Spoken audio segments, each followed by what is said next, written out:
All right. Hey guys, I'm Danny. I'm an engineering leader here at Databricks, focusing on MLflow, and I'll be talking about how do you improve your agents faster with MLflow. So I'm going to first have a quick overview of what is MLflow for Gen AI. Then I'll talk through some problems that people run into and some of the solutions that we've found our users have really benefited from. And as a bonus at the very end, I'm going to quickly go through like how we've seen people use agents to accelerate their quality improvement as well. So what is MLflow? Many of you may already use MLflow today. It's the most widely adopted open source platform for ML and Gen AI. And we've been working with really like thousands of organizations build their agents and improve the quality of their agents. And basically my mission is to build all the best tooling for improving quality and open sourcing all that. So, and passing all the learnings on to the broader community. So broadly, MLflow breaks down into 4 broad components. So there's a tracing component where you can get end-to-end observability across your agent. There's an eval component where you can do both like capture human feedback and also create LLM judges. There's a prompt management layer where you can track, compare, and also automatically optimize your prompts for your objectives. And also kind of a gateway layer really for governance and controlling like your LLM access and guardrails. And it's intended to be very, very just integrated with all the open standards out there. So regardless of what agent authoring framework you're using or what you don't have to be using any at all, you can use MLflow right off the bat. And it's built on open standards like OpenTelemetry. So it should just kind of hopefully integrate very easily with your existing agent. Okay, so what are some common problems when developing agents? I kind of split it into like, what do you run into when you're first building your agent? Before going to production, usually people are going through this like vibe checking mode where they want to figure out, I have some sample input, I have some bad output, what's going wrong? And also cost kind of becomes top of mind too. How do I ensure that I don't have like really slow or expensive agents? And a lot of people may start by just adding a bunch of like logging statements because that's what you do. My call to action is instead to use kind of a one line, just auto log tracing within your agent, and then we'll kind of figure out all the rest for you. And what it'll give you is kind of a rich set of visualizations and analysis of everything that's going through your agent. So on the left side, you can see that you can see the user input, all the intermediate tool calls, how in the broader UI, you can see like how long each step is taking, what is failing, what is succeeding. So really useful for debugging. Generally, people also use MLflow for tracking like tokens and general execution time. So really, really useful. All you need is one line and it kind of helps you with that initial debugging flow. And then once you go into production, that's often when people start thinking more about quality. Probably not you guys, because I think people here care a lot more about evals, but generally people start doing evals once they hit production. So then you think about how do I make it smarter and accurate? And also, how do I make it cheaper but maintain a similar quality? So this is oftentimes doing this without evals can feel like a whack-a-mole thing. I fix one issue and then some other thing comes up or I regress in another way.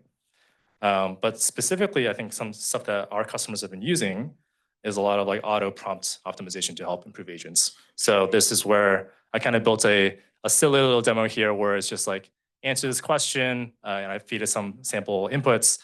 And my initial prompt is basically just answer this question. And what MLflow makes it really easy to do is to use kind of DSPy or JEPA to automatically improve the prompts towards specific objectives. So what I did here on the left side is I gave it a bunch of inputs and also expected outputs. And then DSPy and JEPA automatically took that original prompt, improved it, and generated a better prompt for this on the right side, which has a lot of like rules and guardrails.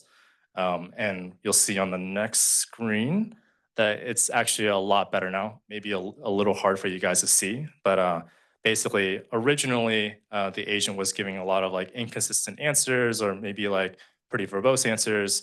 Afterwards, it's a lot more deterministic. Like it's very, very short. It's consistent when in terms of like how it answers the question. So definitely a big win for this particular agent. And one cool application of this that we've seen is when there's a new model that comes out, like a new LLM that comes out, or you want to try to use a cheaper LLM to kind of get the same agent quality, you can kind of do a whole like teacher-student like distillation essentially of like your larger existing LLM to a smaller or newer LLM, and it can often actually outperform the original even with a smaller LLM backing it. So that's a cool use case. So what do? We basically actually just did an eval. We created a prompt and then we automatically optimized it. And then behind the scenes, what I did was I used the MLflow APIs to do MLflow start run, and then did kind of an evaluation of the two different prompts across different input data.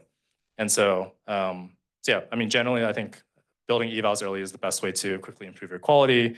And MLflow has a lot of like infrastructure for how do you ingest your traces, collect representative samples of traces, create a bunch of judges, whether LLM or just custom code-based judges, and then run a bunch of experiments on that to actually do that hill climbing of your agent.